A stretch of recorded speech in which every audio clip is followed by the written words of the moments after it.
नमस्कार. हात्यराशी पडली म्हणलं जे हाताला लागेल त्यांनी काहीतरी करण्याचा प्रयत्न करू. फोटो सिलेक्ट केला. परफेक्शनवर लक्ष न देता आउटलाईनला सुरुवात केली.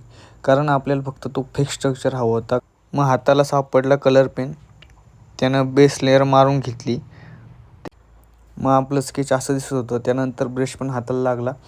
त्यानं केस करून घेतले. आणि ही बघा आपली अवस्था.